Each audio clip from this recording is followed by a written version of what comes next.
오늘은 행복한 그리스도인이라는 제목으로 말씀을 전하고자 합니다. 먼저 본문 말씀을 읽도록 하겠습니다. 신명기 33장 29절 말씀입니다. 이스라엘이여, 너는 행복한 사람이로다. 여호와의 구원을 너같이 얻은 백성이 누구냐? 그는 너를 돕는 방패시오 내 영광의 칼이시로다.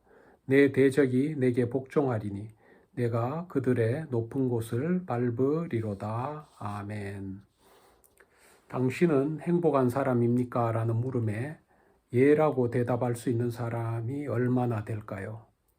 많은 사람들은 자신이 행복하지 않다고 생각하기에 행복을 얻기 위해서 재물을 모으고 권력을 탐하며 육체적인 쾌락을 추구합니다. 대걸 같은 집에 살고 맛있는 음식을 먹고 브랜드 옷을 입고 금전에 구애받지 않고 근심 걱정 없이 사는 것을 행복이라 생각합니다.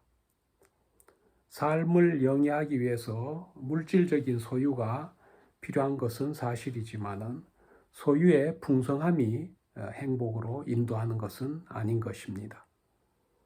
예수님은 사람의 생명이 그 소유에 넉넉함에 있지 않다고 말씀하셨습니다.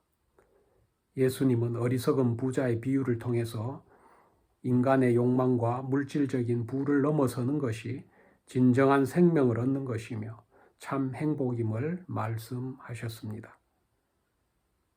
부자는 여러 해 쓸 물건을 창고에 많이 쌓아두므로 자기 영혼이 평안하리라 생각했습니다. 그러나 그는 하나님께서 오늘 밤에 그의 영혼을 찾아가시면은 그가 행복을 누리고자 소유한 모든 물질은 쓸모없는 것이 되고 만다는 사실을 깨닫지는 못했습니다. 애석하게도 그 부자는 물질에 눈이 어두워서 생명의 소중함을 놓치고 있었던 것입니다. 애써 모은 자기의 재물뿐만 아니라 자신의 소중한 생명까지 잃음으로 그는 아무것도 소유하지 못한 자가 된 것입니다. 어느 누구도 행복을 갈망하지 않는 사람은 없습니다. 하지만 진정한 행복이 무엇인지 아는 사람은 많지 않습니다. 때때로 우리들은 하나님께 우리 자신이 행복하지 않음을 기도로 호소하기도 합니다.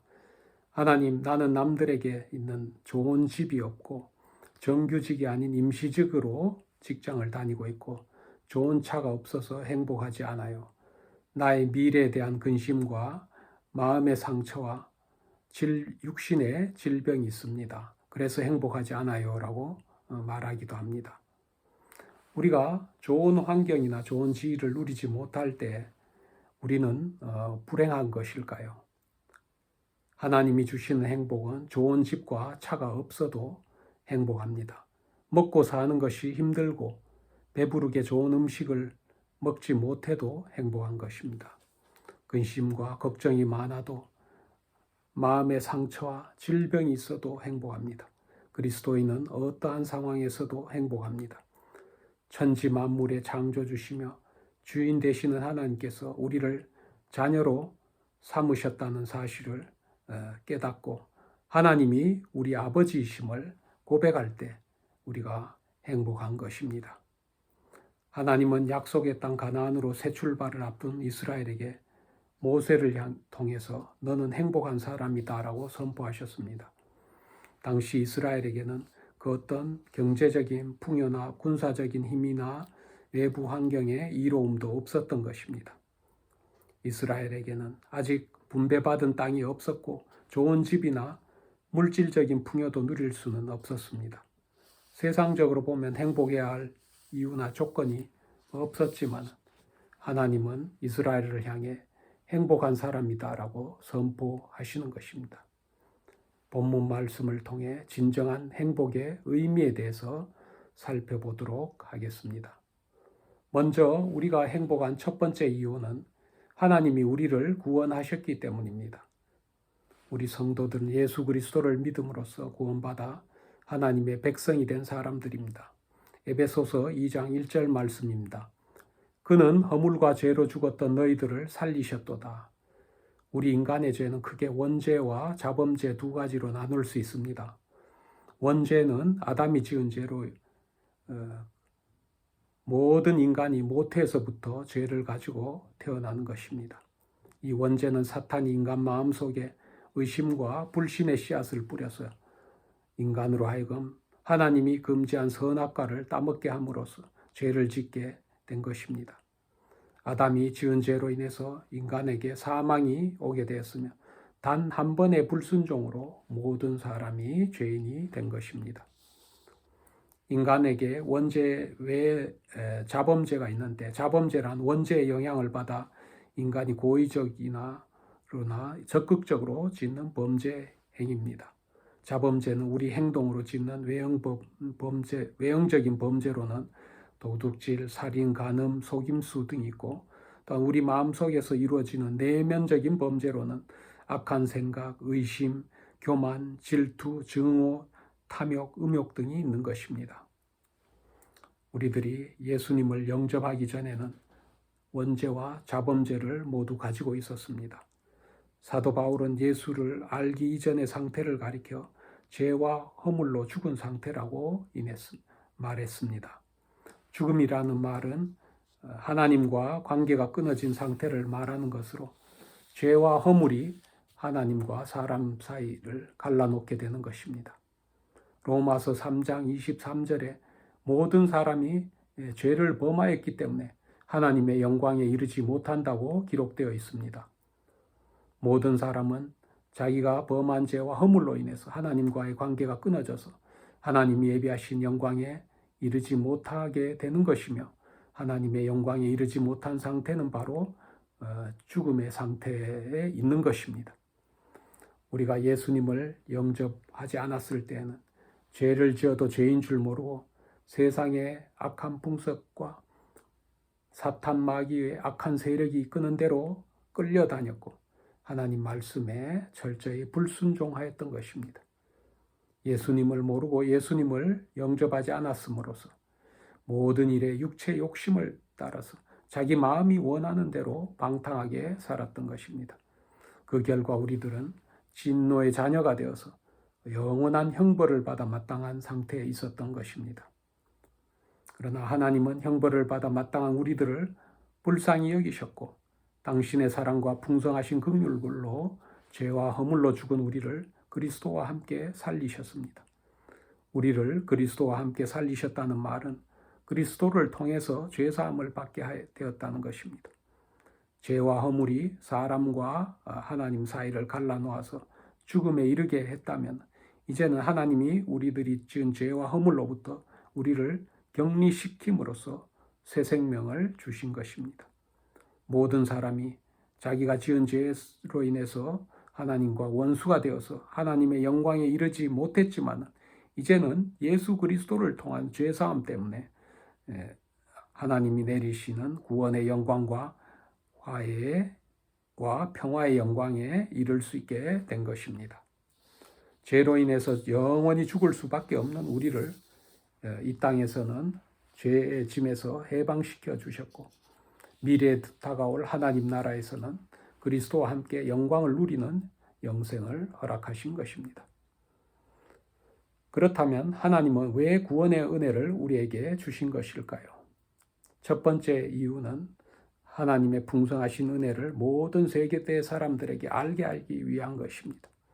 하나님이 구원받을 자격이 없는 죄인된 인간들을 죽음의 상태로 버려두지 아니시고 그리스도와 함께 살리시고 또 하늘에 오르게 하여서 그리스도와 함께 앉게 하신 것은 하나님이 얼마나 사랑과 은혜가 풍성한 분이신지 모든 사람이 알게 하기 위한 것입니다. 또한 하나님의 은총으로 구원의 선물을 받게 되는 두 번째 이유는 우리가 선한 일을 하도록 하기 위한 것입니다. 하나님이 인간을 만드시고 그에게 은혜를 베푸신 것은 우리가 그리스도 안에서 선한 일을 하도록 하기 위한 것입니다. 그리스도 안에서 선한 일이라는 것은 내 생각과 내 뜻을 버리고 하나님의 목적과 계획에 따라서 살아가는 삶을 의미하는 것입니다. 자기를 부인하고 하나님과 이웃을 위해 살아가는 것입니다. 주님이 예비하신 길을 걸을 때 세상 속에서 우리는 하나님의 선한 일을 할 수 있게 되는 것입니다. 비록 우리들이 감당할 수 없는 일이라 할지라도 하나님께서 친히 우리를 사용하셔서 우리 안에서 선한 일을 이루어 가실 것입니다. 우리는 모두는 하나님의 지으심을 받은 자들이기 때문입니다. 둘째로 우리의 행복은 하나님의 보호하심에 있습니다. 하나님이 우리를 돕고 우리를 지키는 방패가 되어 주시기 때문에 우리는 행복한 사람입니다. 우리는 세상을 살아가면서 혼자 힘으로는 살아갈 수 없는 존재인 것을 깨닫습니다. 내 힘과 능력으로 도저히 감당할 수 없는 문제와 어려움을 많이 만나게 됩니다. 어려움 속에서 마음이 상하고 감당하지 못할 그러한 외로움과 답답함을 느낄 때가 있습니다. 어려움에 처해서 아무도 나를 도와주지 못할 때 바로 천지를 지으신 하나님께 나아가야 하는 것입니다. 하나님은 우리 삶을 지키시고 또 우리에게 무엇이 필요한지를 알고 계십니다. 우리는 천지를 지으신 분이 친히 우리를 돕는다는 사실에 용기를 낼 수가 있는 것입니다. 천지를 지으신 하나님이 우리 보호자가 되시고 우리는 하나님의 보호 아래 있는 것입니다. 시편 139편 9절 10절에서 다윗은 내가 바다 끝에서 거주할지라도 거기서도 주의 손이 나를 인도하시며 주의 오른손이 나를 붙드시리다 라고 찬양했습니다. 우리를 항상 살펴보시고 멀리서도 우리 마음과 생각을 아시고 내가 말과 행동을 밝히 아시는 주님의 손길이 나를 인도하시고 오른손으로 붙들어 주시는 것입니다. 다윗은 굴곡이 많은 인생을 살면서 도움과 방패 되시는 하나님을 경험했습니다. 그는 젊은 날 사울왕의 시기와 미움을 받아서 쫓기는 신세가 되어 10년 동안 언제 죽을지 모르는 위기와 위협 속에서 광야와 동굴에 숨어 살기도 하였습니다. 사울은 산에서 메추라기 사냥을 하듯이 벼룩을 잡듯이 온 이스라엘을 뒤지며 다윗을 죽이려 했습니다. 그러나 하나님은 다윗의 방패가 되셔서 그를 보호하시고 마침내 이스라엘의 왕으로 삼으셨습니다. 아무도 도울 수 없고 결코 살아남을 수 없는 그러한 환경에서 하나님은 다윗에게 도움이 되고 방패가 되셨기에 결국 사울의 손에서 벗어나서 이스라엘 왕으로 등극하게 된 것입니다. 하나님은 우리가 하나님의 도움 없이는 어려움 앞에서 아무것도 할 수 없음을 잘 알고 계십니다. 하나님은 언제나 우리의 필요를 공급하시고 도움을 주시는 것입니다. 하나님은 지금 이 시간도 우리의 방패가 되셔서 우리를 보호하고 계십니다. 그러므로 우리는 어려움과 위기를 만나도 두려워하지 않아야 합니다. 두려움은 우리 믿음이 약할 때 사탄이 심어주는 것입니다. 사탄이 심어주는 두려움을 물리치고 피난처가 되시고 방패 되시고 구원의 뿔이 되시고 산성이 되시는 하나님을 의지하여야 하는 것입니다. 우리가 지난날에 당하였던 큰 어려움과 위기에서 벗어날 수 있었던 그러한 경험들을 상기해 보면은 하나님이 우리의 방패 되시고 피난처가 된다는 말씀을 절실히 이해하게 될 것입니다. 평상시에는 여러 사람들과 좋은 관계를 유지하며 도움을 주거니 받거니 하여도 막상 큰 어려움을 당할 때는 아무도 도와주지 않았던 기억이 있을 것입니다. 피를 나눈 형제도 중마고우도 친밀한 이웃들도 외면하고 심지어는 가장 믿었던 자식과 배우자도 등을 돌리기까지 하는 것입니다. 이러한 큰 위기 가운데 우리들은 하나님이 나의 방패가 되고 피난처가 되심을 깊이 절감하게 되는 것입니다. 우리를 끝까지 지키시고 보호하실 분은 결국 하나님밖에 없습니다.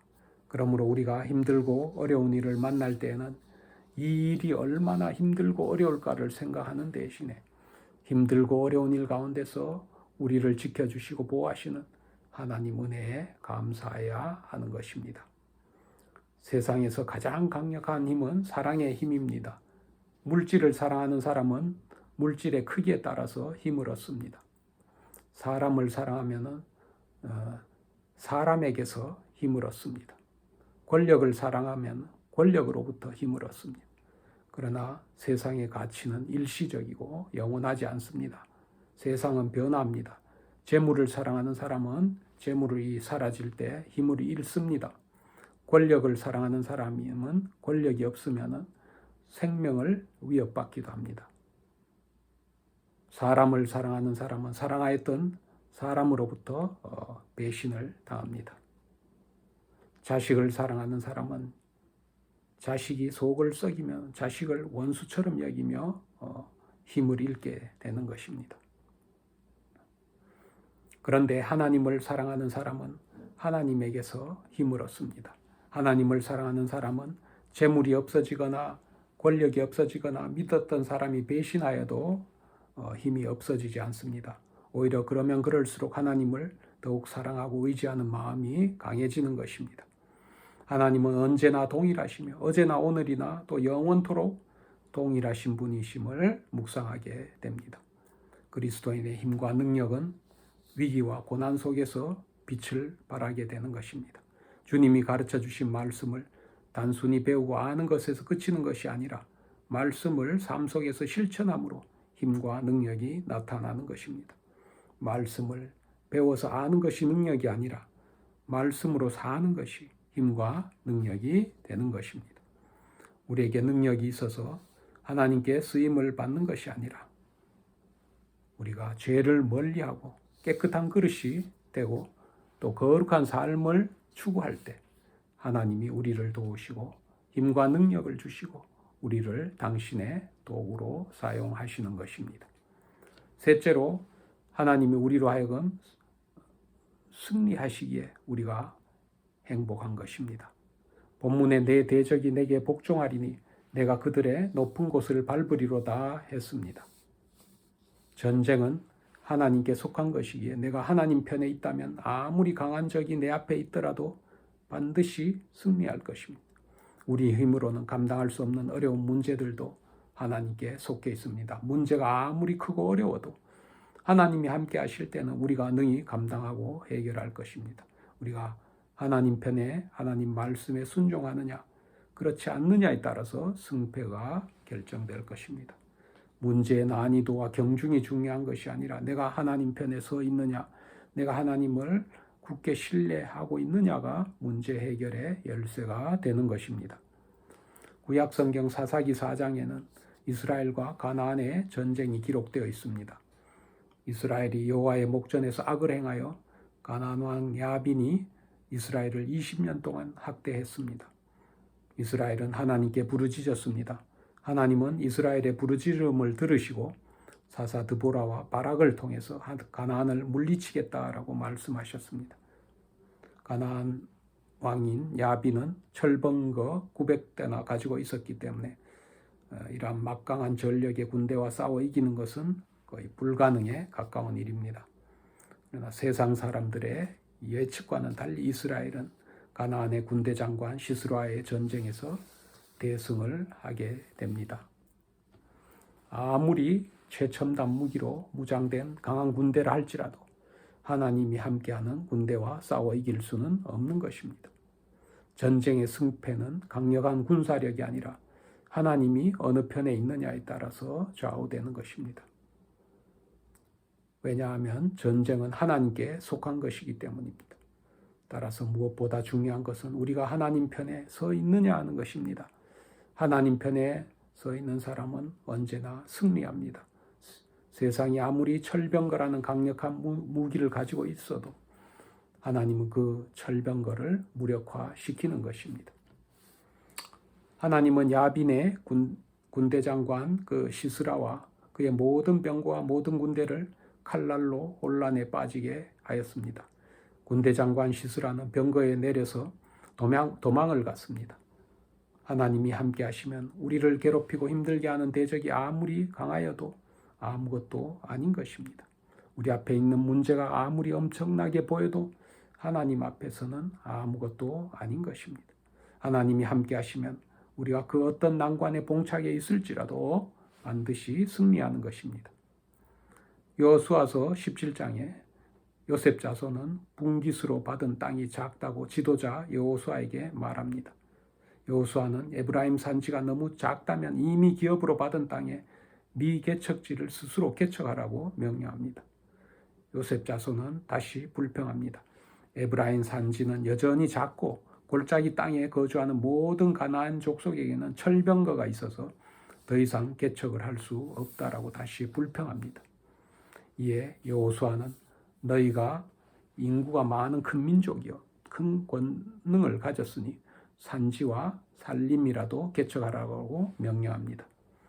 비록 가나안 사람이 강하고 철병거를 가졌다 할지라도 능히 쫓아낼 것이며 결국은 그 땅을 차지하게 되리라라고 선포합니다. 가나안 땅은 하나님께서 이미 그들에게 기업으로 주신 땅입니다. 기골이 장대한 아낙 자손이나 철병거나 그 어떤 강한 군대와 무기도 말씀에 의지하여 나아가는 자를 대적할 수는 없는 것입니다. 이스라엘 백성이 통곡하며 원망할 정도로 두려움 대상이었던 아낙 자손은 결국 여호수아의 손에 멸절이 되었습니다. 그러므로 하나님이 함께 하시면 우리의 대적이 아무리 강대해 보여도 문제가 되지 않습니다. 우리 앞에 있는 문제가 아무리 엄청나게 크게 보여도 하나님 앞에서는 아무것도 아닙니다. 약속의 땅은 하나님의 약속을 믿고 싸운 이들이 받는 복입니다. 내 능력이나 내가 처한 환경을 바라보지 않고 하나님의 무한하신 능력을 신뢰하는 마음으로 나아갈 때 승리를 얻게 될 것입니다. 우리는 아무 힘이 없으나 주님이 함께 하실 때 우리를 둘러싼 원수와 대적과 마귀가 패배하고 쫓겨나는 것입니다. 이제 말씀을 맺고자 합니다. 하나님이 없는 인생은 아무리 많은 것을 가졌어도 늘 공허하고 허전할 뿐입니다. 하나님이 없는 인생은 그가 어떤 방향으로 계획을 세워도 그의 미래는 다른 방향으로 흘러갑니다. 우리가 실패하고 어려운 문제에 굴복하는 것은 우리 능력이 부족해서가 아니라 우리의 믿음이 온전하지 못하기 때문입니다. 하나님이 주인이 되셔서 우리 삶을 주관하시면은 우리는 다시 일어설 수 있는 것입니다. 우리 삶에 변화가 일어나고 하나님의 자비와 사랑이 충만해야 해요. 이제부터는 자신이 원하는 삶이 아닌 주님이 원하시고 계획하신 삶을 살게 되는 것입니다. 주님께서 우리를 향하여 너는 행복한 사람이로다 라고 선포하셨기에 우리는 참으로 행복한 사람입니다. 우리가 가진 많은 소유가 아니라 우리의 고조된 감정과 기분이 아니라 우리 주변에 있는 사람이 베푸는 친절과 호의가 아니라 오직 주님의 말씀이 우리를 행복의 길로 나아가게 하는 것입니다. 어떠한 형편과 처지에 머무르고 있든지 우리 안에서 일하시고 역사하시는 예수님 때문에 행복한 것입니다. 다 같이 기도하시겠습니다. 사랑과 은혜가 풍성하신 하나님 감사를 드립니다. 주님이 우리와 언제나 함께 하신다는 임마누엘의 믿음으로 살기를 원합니다. 내 능력과 환경을 바라보지 않고 주님의 능력을 신뢰하는 마음을 부어 주시옵소서. 험한 세상 온갖 위험과 위협이 도사리는 이 땅에서 주님의 선하신 뜻을 깨닫고 주님의 은혜를 구하며 다가올 미래를 준비하는 우리 모두가 되게 하여 주옵소서. 우리 주 예수님 이름으로 기도하옵나이다. 아멘.